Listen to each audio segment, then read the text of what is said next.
জীবনে কখনো কল্পনাও করিনি যে একজন বিধবা মেয়েকে বিয়ে করতে হবে, তাও নিজের ইচ্ছায় নয়, বরং মায়ের চাপে পড়ে। না, তাকে মহিলা বললে ভুল হবে, সে এখনো তরুণী, বয়সে হয়তো আমার চেয়ে 2 এক বছরের ছোট হবে, তবে তার কোলে একটা মেয়ে আছে। যে সত্যটা আমি মেনে নিতে পারিনি, এখনো পারছি না। আমি চেয়েছিলাম আমার বিয়েটা হোক ভালোবাসার সামওয়ানের সঙ্গে, not someone else's left over. কিন্তু মা বারবার বললেন, ওর মা আমার ছোটবেলার বান্ধবী, তাছাড়া মেয়েটা অনেক ভালো শিক্ষিত, বাচ্চা থাকলেও তো আর জীবন থেমে থাকে না, তুই মানুষ করবি। আমি কিছু না বলে নীরবে সম্মতি জানালাম, মুখে কিছু না বললেও মনে ঘৃণা, রাগ আর হতাশা জমে রইল। আজ সেই রাত, বিয়ের প্রথম রাত। ঘরে ঢুকে চোখে পড়লো সাজানো বিছানা, ফুলের গন্ধে ভরা ঘর, আর এক লাল শাড়ি পরে মাথা নিচু করে বসে থাকা তরুণী সিরাত। দেখতে অসম্ভব সুন্দর। তাকে প্রথম দেখায় এক মুহূর্তের জন্য কেমন যেন থমকে গিয়েছিলাম, কিন্তু পর মুহূর্তেই মনে পড়লো সে একজনের স্ত্রী ছিল, একটা বাচ্চার মা। এই বিবেচনায় তার সৌন্দর্যও যেন ফিকে হয়ে গেল। তারপর চুপচাপ এগিয়ে গিয়ে মাথার পাগড়িটা ছুঁড়ে ফেললাম বিছানার কোণে।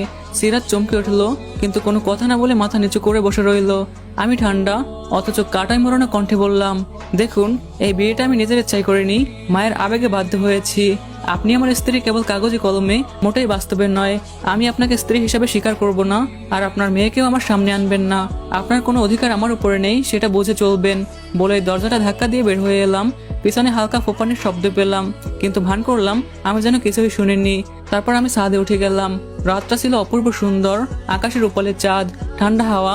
তবুও মনে হচ্ছিল আমার জীবনটা যেন অন্ধকারে হারিয়ে গেল। শেষমেশ আমি একজন অন্যের ফেলে যাওয়া সম্পর্কের খুঁটির সাথে আটকে গেলাম। মায়ের উপর রাগে গা জ্বলছিল। কিছুক্ষণ চুপচাপ দাঁড়িয়ে থেকে নিচে নেমে অন্য একটা রুমে চলে গেলাম এবং শুয়ে পড়লাম। পরদিন থেকে আমি সিরাত এবং তার মেয়েকে এড়িয়ে চলতে শুরু করলাম। একটা নিঃশব্দ গৃহিণীর মতো সিরাত ঘর গুছায়, রান্না করে, কাপড় কাচছে। তার 1 বছরের বাচ্চা নাইরা হামাগুড়ি দিয়ে ঘরের এমাথা হতে ওমাথা যায়। আমি যখন সন্ধ্যায় বাসায় ফিরি, তখন আমাকে দেখে এক কোণে বসে মিটিমিটি হাসি আর কিছু বলার ট্রাই করে, কিন্তু আমি গ্রাহ্য না করে চোখ ফিরিয়ে নিয়ে সোজা নিজের রুমে ঢুকে পড়ি। সিরাত খাবার রেখে যায় দরজার পাশে, চোখ তুলে তাকায়ও না, আমিও তাকাই না। দুজন দুজনকে অদৃশ্য ভেবে চলি। একদিন ঘরে ফিরে তো আমার মাথায় রক্ত উঠে গেল। ঘরে ফিরে দেখি সবকিছু আমার রুমের এলোমেলো, ডায়েরিগুলো ছড়ানো, বালিশ মেঝেতে, খাতাগুলো ছেঁড়া, মাথা যেন আকাশ ভেঙে পড়লো। চিৎকার দিয়ে উঠলাম, নাইরা! সিরাত দৌড়ে এসে মুখ থুবড়ে পড়ার মতো অবস্থা এবং বলতে শুরু করলো, জি জি, কি হয়েছে বলুন আমায়। আমি রেগে গজগজ করতে করতে বললাম, আপনার মেয়েকে বলছি না আমার রুমে ঢুকতে দিবেন না। একই অবস্থা, একবার বললে কান পর্যন্ত